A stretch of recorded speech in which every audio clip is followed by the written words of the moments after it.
Hello friends, fourth मई की news items देख लेते हैं। द हिंदू न्यूज़पेपर से ये 16 न्यूज आइटम्स पिकअप की गई है, इनको डिटेल में डिस्कस करेंगे।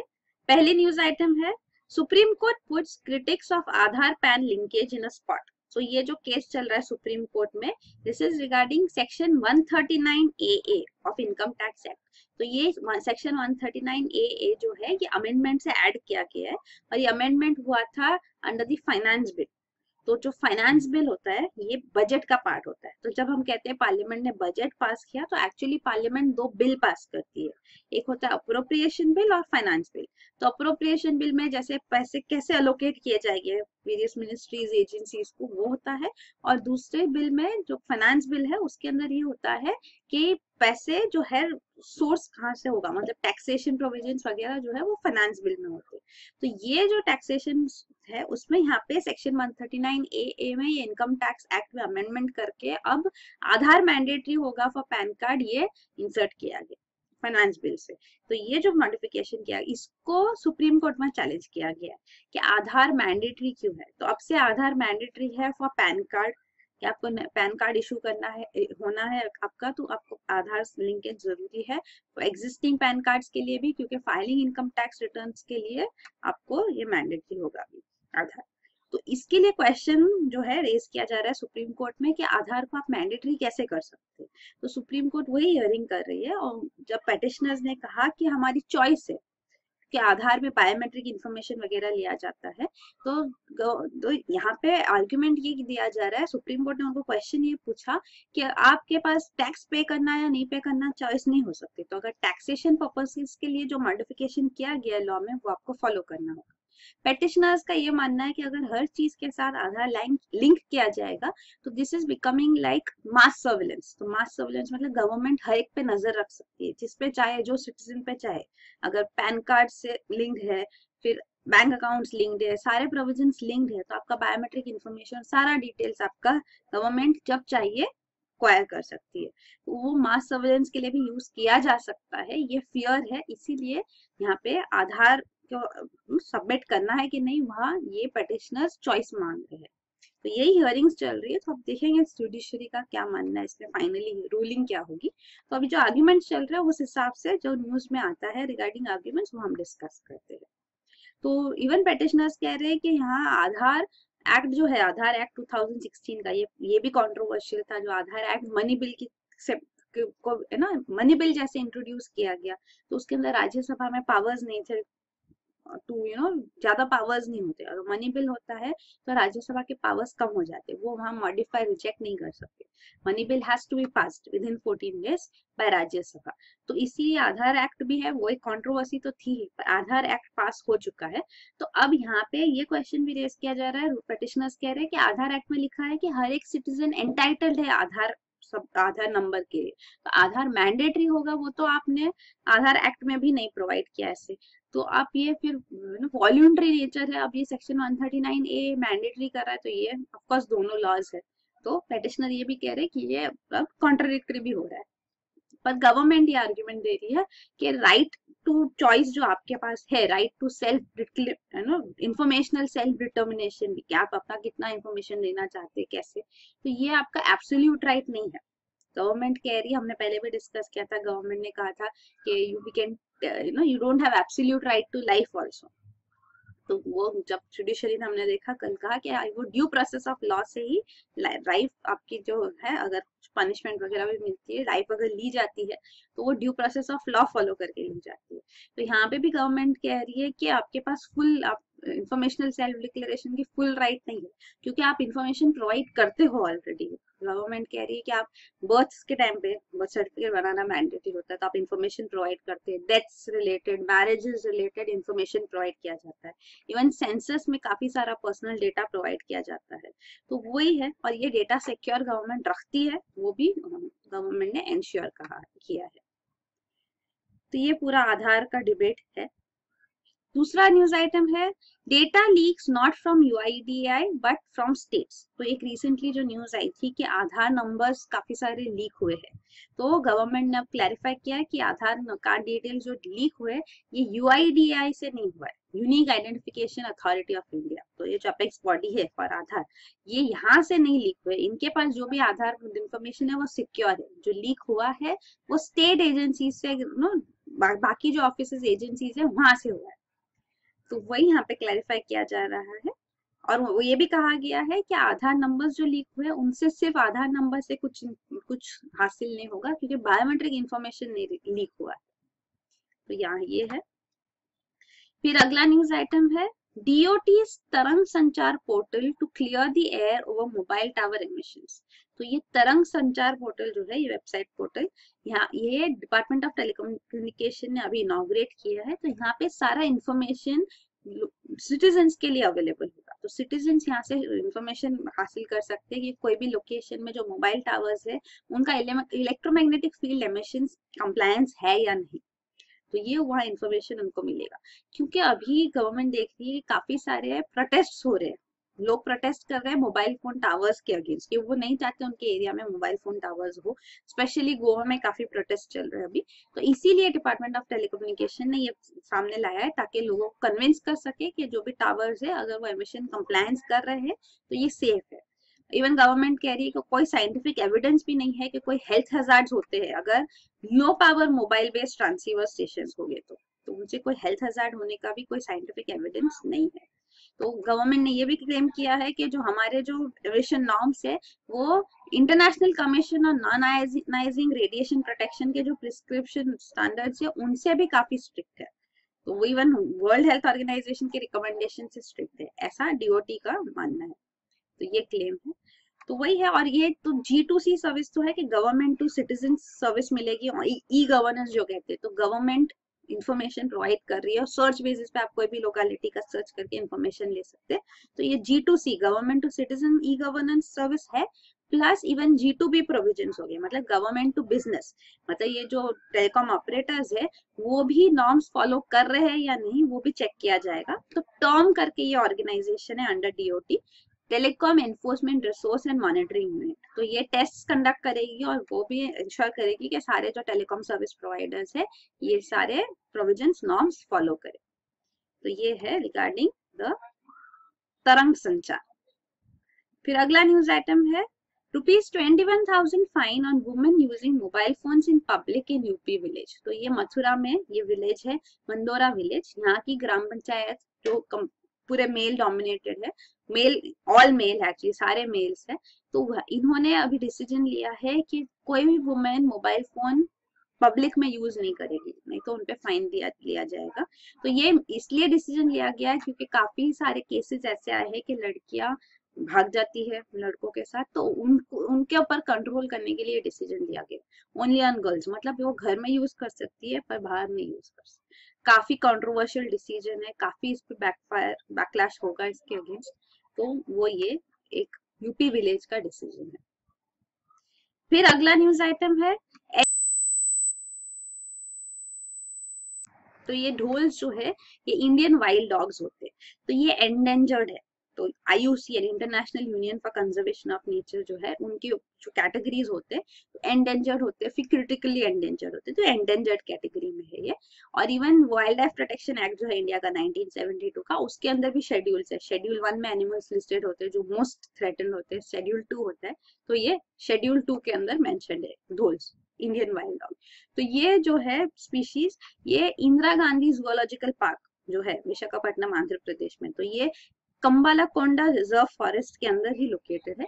तो ये जूलॉजिकल पार्क में इनका कंजर्वेशन ब्रीडिंग सेंटर है ढोल्स का। और यहाँ पे ये अब ढोल्स को इवन फॉरेस्ट में फिर से रीइंट्रोड्यूस करने के इनिशिएटिव्स ले रहे हैं। तो ये न्यूज में, तो ये जो ब्रीडिंग सेंटर से रीइंट्रोड्यूस किया जाता है, तो ये न्यूज, ये क्वेश्चंस कई बार यूपीएससी में भी आते हैं कि इन सिटू कंजर्वेशन है कि नहीं है। ये ये जो है, तो जैसे नेचुरल पार्क्स, बायोस्फीयर रिजर्व्स वगैरह है, तो ये इन सिटू कंजर्वेशन इनिशिएटिव्स है, सेंटर्स है कि यहाँ पे नेचुरल हैबिटेट में वो कंजर्व किए जाते हैं। और जो ये कंजर्वेशन ब्रीडिंग सेंटर्स होते हैं जैसे कि जूलॉजिकल पार्क्स वगैरह, ये इन सिटू नहीं होते क्योंकि वो नेचुरल एनवायरनमेंट में वहां नहीं होते, तो ये ब्रीड किए जाते हैं यहाँ पे और फिर अब ये रिलीज किए जाएंगे। तो ये जो प्रोग्राम है, ये थर्ड टाइम इंडिया में कोई स्पीशीज के लिए ऐसे होगा। पहले 2 ऐसे प्रोग्राम्स किए जा चुके हैं, वो सक्सेसफुल रहे हैं। फॉर द दार्जिलिंग में ये है जूलॉजिकल पार्क, उधर रेड पांडा के ऊपर ये किया गया हिमालयन जूलॉजिकल पार्क में। और असम में पिग्मी हॉग कंजर्वेशन प्रोग्राम भी ये अंडरटेक किया गया था ताकि ये स्पीशीज रेड पांडा और पिग्मी हॉग भी कंजर्व किए जा सके, और ये तीसरा ऐसा अटेम्प्ट किया जा रहा है। फिर अगला न्यूज आइटम है NITI Aayog for less teaching more research. तो नीति आयोग ने जो अपना ड्राफ्ट 3 ईयर विजन डॉक्यूमेंट दिया है, 3 ईयर एक्शन प्लान, जो हमने कई बार डिस्कस किया है क्योंकि डिटेल्स उसके आ रहे हैं बाहर, तो ये इसमें उन्होंने ये भी मेंशन किया है कि जो वर्ल्ड क्लास इंस्टीट्यूशन है इंडिया में, तो उनको अपने फैकल्टीज को रिसर्च में प्रायोरिटाइज करने के लिए पुश करना चाहिए, उनको टीचिंग रिस्पॉन्सिबिलिटीज कम देनी चाहिए।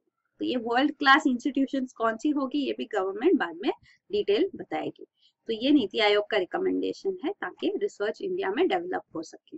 उन्होंने ये और एक रिकमेंडेशन दिया है कि national science technology and innovation foundation बनाना चाहिए जिसका एक डिस्टिंग्विश्ड साइंटिस्ट हेड हो, और इनका काम होगा सारे science and technology related departments, ministries, private sector, सारे एजेंसीज को कोऑर्डिनेट करने के लिए, और उनका प्रोग्रेस, जो भी प्रोजेक्ट्स इनिशिएट हुए उनका प्रोग्रेस ये चेक करेंगे एवरी 6 मंथ्स, और कोई कोर्स करेक्शन होगा तो वो रिकमेंड करेंगे। तो ये बॉडी बनानी चाहिए। इवन नीति आयोग में पुश कर रही है कि ज्यादा पब्लिक प्राइवेट पार्टनरशिप होना चाहिए क्योंकि public funding, government funding limited होती ही है, तो पीपीपी मॉडल बेस्ट होता है इवन फॉर रिसर्च। और ये रिसर्च की कौन सी प्रायोरिटी एरियाज है वो उन्होंने मेंशन की है, तो ये है water management, agriculture, energy, waste management, health, connectivity और सिक्योरिटी। तो ये 3 ईयर विजन डॉक्यूमेंट में मेंशन है, तो ये 3 ईयर एक्शन प्लान बेसिकली है। फिर अगला न्यूज आइटम है White House hails Infosys hiring plan. तो इंफोसिस का जो हायरिंग प्लान हमने कल डिस्कस किया कि एटलीस्ट 10,000 अमेरिकन हायर किए जाएंगे over the next 2 years by Infosys. तो वो ये 4 टेक्नोलॉजी डेवलपमेंट सेंटर्स यूएस में बनाएंगे। तो इसको इवन व्हाइट हाउस मतलब यूएस एडमिनिस्ट्रेशन भी ने भी इसको प्रेस किया है, इसकी तारीफ की है। तो ये है। फिर अगला न्यूज आइटम है BrahMos missile achieves rare feat. तो ब्रह्मोस का अभी सक्सेसफुल टेस्ट फायरिंग किया गया from Andaman and Nicobar islands. तो ये जो है अंडमान एंड निकोबार आइलैंड में सक्सेसफुल टेस्ट फायरिंग का मतलब है कि इनकी जो रेंज है अब ये मलक्का स्ट्रेट तक भी पहुंच सकती है, तो वो इसका सिग्निफिकेंस है। ब्रह्मोस का रेंज था 290 किलोमीटर्स, क्योंकि इंडिया पहले MTCR missile technology control regime की मेंबर नहीं थी और रशिया थी, तो उनके ऊपर रिस्ट्रिक्शंस थे कि ये ज्यादा रेंज वाली मिसाइल्स नहीं सेल कर सकते थे। तो अब कि नॉन प्रोलिफरेशन के लिए MTCR है, अब इंडिया इसकी मेंबर बन चुकी है, तो इसीलिए इवन ब्रह्मोस का रेंज अब बढ़ा के 450 किया गया। इसका प्लान है कि इसका 600 किलोमीटर तक रेंज किया जाए। तो ब्रह्मोस मिसाइल इंडिया रशिया ने जॉइंटली डेवलप की है। इसका नाम भी आता है फ्रॉम ब्रह्मपुत्र एंड मॉस्कवा, जो 2 रिवर्स है इंडिया की और रशिया की रिस्पेक्टिवली। तो ये ब्रह्मोस मिसाइल के जो टेस्ट किए गए सक्सेसफुल टेस्ट फायरिंग, मतलब अब इसका जो कैपेबिलिटी है, ये सुपरसोनिक क्रूज मिसाइल है। सुपरसोनिक मतलब स्पीड ऑफ साउंड से ज्यादा इसका साउंड है, सुपरसोनिक। एंड क्रूज मिसाइल है मतलब ये गाइडेड मिसाइल है, मतलब इसमें फायर एंड फॉरगेट कैपेबिलिटीज है। तो ये जो मिसाइल है, तो ये इसका जो प्रिसीजन है वो काफी अप्रिशिएट किया गया है, और ये अब टारगेट कर सकती है लैंड बेस्ड भी ऑब्जेक्ट को भी और इवन वाटर बॉडी में भी अगर हो तो। और ये लॉन्च भी किया जा सकता है from sea, sub sea, from land and even from air. तो ये इसकी कैपेबिलिटीज अब टेस्ट हो चुकी है। फिर तो ये दिया गया है, अब रेंज इंक्रीज हो गया 450 किलोमीटर। सुपरसोनिक स्पीड है, मतलब मैक 1 मतलब speed of sound, Mach 2.8 speed है इसकी। और ये एक्सपोर्ट भी किया जाएगा, वो भी इनिशिएटिव्स लिए गए ताकि थर्ड कंट्रीज मतलब friendly countries, third world friendly countries को ये ब्रह्मोस एक्सपोर्ट भी किया जा सकता है। फिर ये MTCR है, मिसाइल टेक्नोलॉजी कंट्रोल रेजिम, तो अब इसमें 35 मेंबर्स है क्योंकि इंडिया भी मेंबर बन चुकी है इन 2016। तो ये एक्चुअली एक्ट है, ये रेजिम है फॉर कंट्रोलिंग प्रोलिफरेशन, कि आप स्प्रेड ना करें जो मिसाइल टेक्नोलॉजी है। तो रॉकेट्स या अनमैन्ड एरियल व्हीकल्स है जो पेलोड 500 kg या इससे ज्यादा ले सकते हैं और जो 300 किलोमीटर या इससे ज्यादा रेंज तक पहुंच सकते हैं, तो उनके ऊपर रिस्ट्रिक्शंस डाले गए हैं। तो ये MTCR मेंबर्स बाकी लोगों को नहीं सेल कर सकते, पर अब इंडिया मेंबर हो चुकी है तो दोनों मिसाइल टेक्नोलॉजी कंट्रोल रिजीम के पार्ट है, तो इसीलिए ये रेंज अब इंक्रीज की गई। तो ये MTCR one of the 4 nuclear regimes है जो इंडिया पार्ट बनना चाहती है। बाकी 3 जो है, एक तो NSG है, न्यूक्लियर सप्लायर्स ग्रुप, जहाँ पे हम काफी टाइम से एफर्ट्स कर रहे हैं टू गेट इट्स मेंबरशिप। वहां पे मेंबरशिप में चाइना का ऑब्स्टिकल है क्योंकि वहाँ मेंबरशिप कंसेंसस से भी हो गए, सारे मेंबर्स अग्री करें, प्लस चाइना वहाँ पे मेंबर है जो कहती है कि नहीं, क्योंकि NPT नहीं साइन किया इंडिया में तो मेंबर नहीं बन सकती, प्लस इंडिया बने तो पाकिस्तान भी बने, ऐसे वो चाहते हैं। पर MTCR में ना चाइना मेंबर है ना पाकिस्तान मेंबर है, तो यहाँ हमको मेंबरशिप मिल चुकी है। फिर अगला न्यूज आइटम है, Supreme Court seeks Khurshid advice in talaq case. तो ये जो सुप्रीम कोर्ट के सामने अब कॉन्स्टिट्यूशनल बेंच हियरिंग होने वाली है ऑन 3 इश्यूज, तो ये मुस्लिम वुमेन राइट्स के इश्यूज के ऊपर है। तो एक है ट्रिपल तलाक, पॉलीगैमी और निकाह हलाला। तो ये 3 इश्यूज पे जो डिबेट्स होगी या आर्ग्यूमेंट्स होंगे, तो उसमें सुप्रीम कोर्ट ने सीनियर एडवोकेट सलमान खुर्शीद को एमिकस क्यूरी अपॉइंट किया है। तो एमिकस क्यूरी का मतलब होता है फ्रेंड ऑफ द कोर्ट। तो ये एक डेवलपमेंट हुई है। गवर्नमेंट चाहती है कि सुप्रीम कोर्ट इसके अंदर ये डिबेट करे कि क्या पर्सनल लॉज आर्टिकल 13 के अंदर आते हैं या नहीं। तो आर्टिकल 13 इज रिगार्डिंग लॉज जो फंडामेंटल राइट्स को वायलेट करते हैं, तो वो लॉज इनकंसिस्टेंट माने जाएंगे, तो लॉज फंडामेंटल राइट्स को वायलेट नहीं कर सकते। तो पहला क्वेश्चन यही है कि क्या पर्सनल लॉज लॉ के डेफिनेशन के अंदर आते हैं आर्टिकल 13 के या नहीं, और आते हैं तो फिर वो फंडामेंटल राइट्स को वायलेट नहीं कर सकते। और जो फंडामेंटल राइट्स मेजरली है वो एक है under article 25, right to freedom of religion. तो क्या right to freedom of religion के अंदर इवन ट्रिपल तलाक, निकाह हलाला, पॉलीगैमी को प्रोटेक्शन दिया जा सकता है या नहीं, तो ये अब डिबेट स्टार्ट होगी। अगला न्यूज आइटम है, Jammu and Kashmir students to get more scholarships. तो ये जो जम्मू एंड कश्मीर स्टूडेंट्स को कोटा दिया गया है बाय यूनियन मिनिस्ट्री, तो ये PM स्कॉलरशिप स्कीम में यहाँ पे सीट्स उनके लिए इंक्रीज की गई है। कितनी सीट्स से कितनी इंक्रीज की गई है ये इंपॉर्टेंट नहीं है, पर स्टेप्स लिए जा रहे हैं। इवन जो और एक स्कीम है राष्ट्रीय उच्चतर शिक्षा अभियान, तो उसके अंदर भी 2 इंजीनियरिंग कॉलेजेस को ग्रांट्स दिए गए हैं।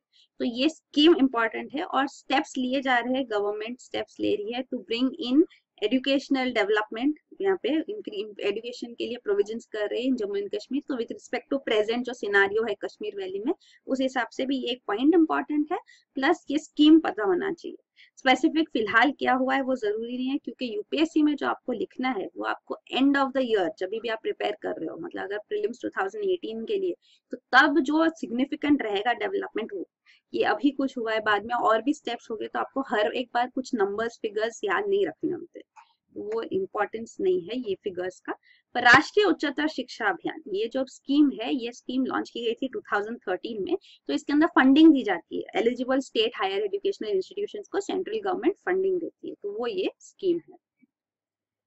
फिर अगला न्यूज आइटम है, China tightens rules for online news providers. तो चाइना में अब जो नॉर्म्स आए हैं, रेगुलेशंस आए हैं, तो वो यहाँ पे ऑनलाइन न्यूज प्रोवाइडर्स के ऊपर और कंट्रोल करने के लिए उन्होंने कहा है कि जो भी एंटिटी, ब्लॉगर है, सोशल मीडिया अकाउंट है, इंस्टेंट मैसेजिंग है, कुछ भी प्लेटफॉर्म है, अगर वो लोग न्यूज पोस्ट कर रहे हैं related to anything, government, economy, military, even social issues, foreign affairs, तो उनको लाइसेंस लेना होगा। अगर लाइसेंस नहीं है तो वो पोस्ट नहीं कर सकते। तो ये रिस्ट्रिक्शंस लाए जा रहे हैं in China on internet news and on providing news provide करने के लिए।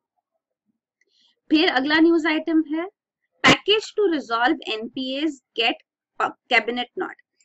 तो गवर्नमेंट ने अब इनिशिएटिव लिया है, तो कैबिनेट में प्रोविजंस लाए हैं, प्रपोजल्स लाए गए हैं to resolve NPA issue, non performing assets issue. तो एक प्रोविजन ये भी है कि जो बैंकिंग रेगुलेशन एक्ट है 1949 का, उस के अमेंड किया जाए, इवन ऑर्डिनेंस लाके, ताकि रिजर्व बैंक ऑफ इंडिया के पास ज्यादा पावर हो कि वो एक्शंस ले सके to check bad loans.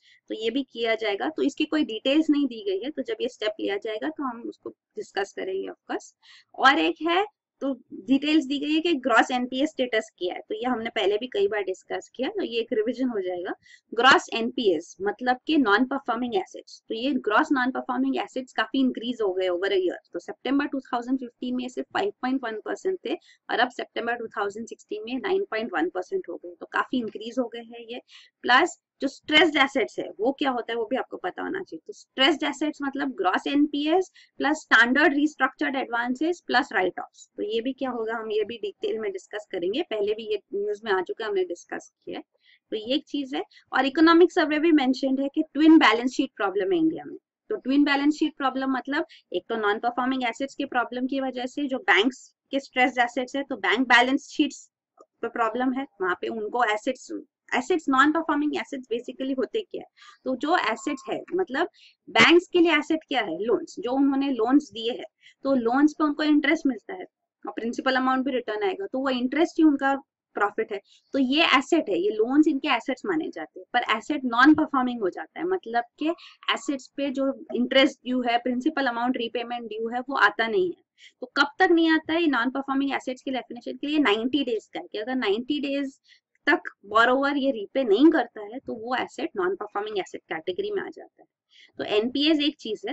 Restructured loans ये होते हैं कि जो एसेट्स नॉन परफॉर्मिंग है तो फिर बैंक्स उनके लिए स्टेप्स लेती है कि वो रीपे कर सके, तो या तो उनके लिए इंटरेस्ट रेट कम किया जाता है, या टाइम पीरियड एक्सटेंड किया जाता है, या थोड़ा लोन इक्विटी बना दिया जाता है कंपनी के शेयर्स वगैरह इक्विटी के लिए, या एडिशनल फाइनेंसिंग दिया जाता है ताकि वो परफॉर्म कर सके। अगर कुछ फंडिंग में कमी हो रही है उनको, वो परफॉर्म नहीं कर पा रहे, लोन कम पड़ रहा है, तो उनको और लोन देते हैं ताकि उनका जो प्रोजेक्ट है वो फंक्शन कर सके और फिर वो रीपे कर सके लोन। तो काफी सारे ये स्टेप्स लिए जाते हैं, तो इसको कहते हैं रिस्ट्रक्चरिंग लोन्स। तो रिस्ट्रक्चर तो किया जाता है लोन पर, बेसिकली वो नॉन परफॉर्मिंग एसेट ही था तो वो भी ऐड किया जाता है। प्लस रिटर्न ऑफ एसेट्स, तो ये रिटर्न ऑफ एसेट्स क्या होते हैं, रिटर्न ऑफ एसेट्स मतलब कि बैंक्स, क्योंकि ये अब नॉन परफॉर्मिंग एसेट्स जो बैलेंस शीट प्रॉब्लम भी हम डिस्कस करें कि बैंक अकाउंट्स के बैलेंस शीट में ये उनके लिए दिक्कत होती है, तो ये उनको एसेट्स को थोड़ा वो और कई जगह से प्रोवाइड करते हैं कि ये एसेट्स इतने जो है नॉन परफॉर्मिंग हो गए हैं, तो इनके लिए हम गवर्नमेंट भी जैसे पब्लिक सेक्टर बैंक्स के लिए कैपिटल प्रोवाइड करती है, तो वो हिसाब से वो उनको अपनी बैलेंस शीट से हटा सकते हैं। तो अगर बैलेंस शीट से ये हट जाते हैं तो उनका जो नॉन परफॉर्मिंग एसेट्स का जो बर्डन है वो कम हो जाता है। तो ये उसको कहते हैं रिटर्न ऑफ एसेट्स। तो जो रिटर्न ऑफ एसेट्स है वो भी बेसिकली तो नॉन परफॉर्मिंग एसेट है, सिर्फ बैंक की बैलेंस शीट से हटाए गए।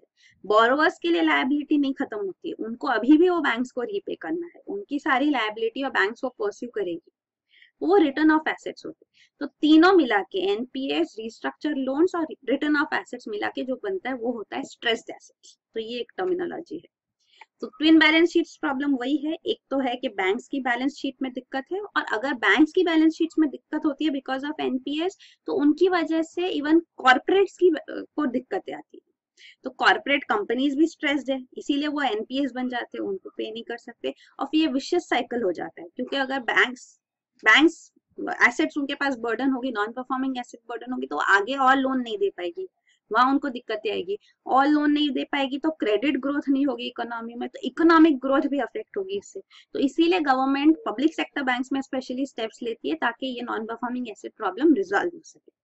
इवन इकोनॉमिक सर्वे में जो सजेशन दिया गया है वो ये है कि पारा public sector asset rehabilitation bank बनाया जाए। तो ये एजेंसी, पारा एजेंसी, ये बैड बैंक इसको नाम दिया जाता है इन लेमन लैंग्वेज।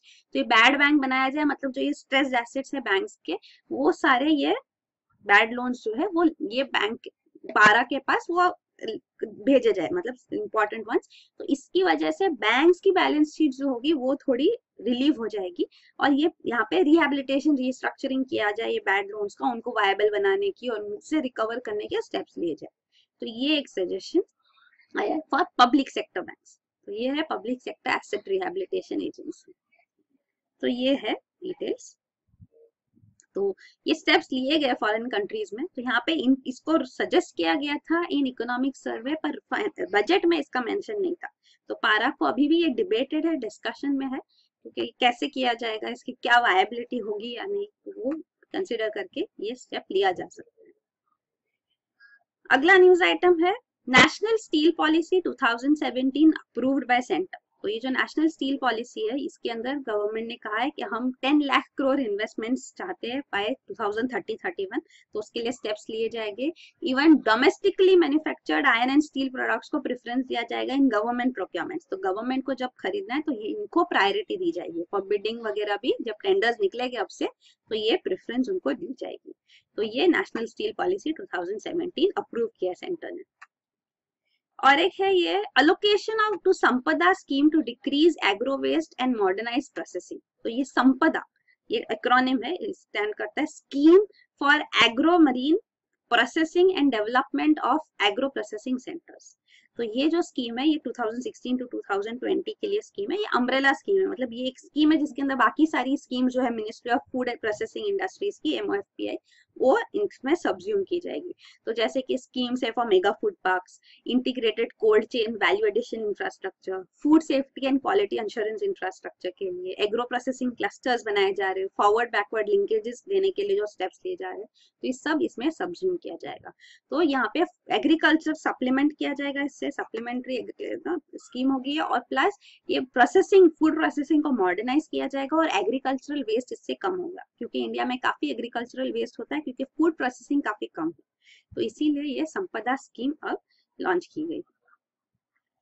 फिर अगला न्यूज आइटम है, तो ये स्कीम नई स्कीम नहीं है, जो ऑलरेडी फंक्शनिंग है उसको ये सब्ज्यूम करती है। तो इसके लिए अभी अलोकेशन किया है गवर्नमेंट ने। अगला न्यूज आइटम है government mulls changes to UDAN scheme to attract more players. तो ये जो उड़ान स्कीम है, उड़े देश का आम नागरिक, तो ये इसको रीजनल कनेक्टिविटी स्कीम भी कहा जाता है, जिसके अंदर जो एयर फेयर है उसके ऊपर कैप लाया गया है कि 2500 पर आ जर्नी एयरक्राफ्ट से होगी। तो इस स्कीम के लिए अभी हमने डिस्कस किया था कि 5 इवन एयरपोर्ट्स एयरलाइंस को ये रूट्स दिए गए हैं, तो एयर रूट्स यहाँ इनको अलोकेट किए गए हैं। तो ये स्कीम में अब जो एयरलाइंस है वो चाहती है कि और रिलैक्सेशन किया जाए ताकि ये स्कीम उनके लिए और अट्रैक्टिव हो। तो वो चाहते हैं कि सिंगल इंजन एयरक्राफ्ट्स को भी फ्लाई करने के लिए अलाउ करना चाहिए। लेकिन directorate general of civil aviation इसके फेवर में नहीं है क्योंकि सेफ्टी कंसर्न्स है उनको। पर गवर्नमेंट कह रही है कि हम उनको परसुएट करेंगे कि वो अलाउ करे। तो ये एक है। और एक जो डिमांड है एयरलाइंस की वो ये है कि उनको जो एक्सक्लूसिव रूट्स दिए गए, रूट एक्सक्लूसिविटी की, उनको ही मिले जाएंगे। तो जिनको बिडिंग काउंटर बिडिंग से ये रूट्स अलोकेट किए गए उनको 3 साल तक एक्सक्लूसिव राइट्स है उस रूट पे फ्लाई करने के लिए। तो गवर्नमेंट को चाहते हैं कि ये 3 साल से 5 साल किया जाए, पर गवर्नमेंट ने कहा है नहीं, हम इसके फेवर में नहीं है, 3 साल इनफ है एक्सक्लूसिव राइट्स। तो ये है। तो अब चेंजेस हो गए कि नहीं उड़ान स्कीम में कुछ, वो अब गवर्नमेंट कंसिडर करेगी। तो ये उड़ान स्कीम है।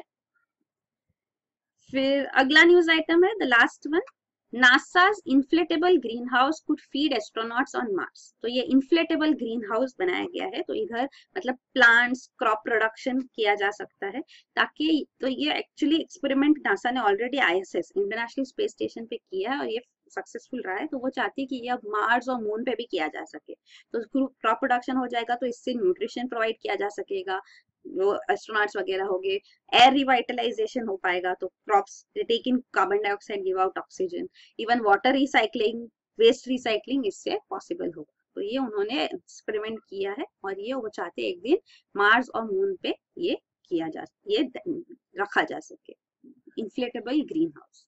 तो ये वाटर है, मार्स पे मून के सरफेस में वाटर है, तो वहीं से ये एक्सट्रैक्ट किया जाएगा। इवन एस्ट्रोनॉट्स जो कार्बन डाइऑक्साइड एक्सहेल करते हैं वो दिया जाएगा, which will be converted into oxygen by the plants. तो ये फोटोसिंथेसिस प्रोसेस से जो किया जाता है। तो ये सारे एक्सपेरिमेंट्स इन्होंने किए। तो यही है न्यूज आइटम्स। Thank you. हम अब से कीवर्ड्स भी इनिशिएटिव लिए हैं, तो आप कीवर्ड्स भी रोज देख सकते हैं, ये वेबसाइट पे ही अपलोड किए जाते हैं। तो जो मे का डिटेल्स है यहाँ पे कीवर्ड्स में आप ये कीवर्ड्स भी देख सकते हैं। तो आज के कीवर्ड्स जो है वो यहाँ मेंशन है, तो ये रिविजन वगैरह के लिए काफी हेल्पफुल रहेगा। तो ये सारे पॉइंट्स यहाँ दिए जाते हैं। तो यही है। Thank you.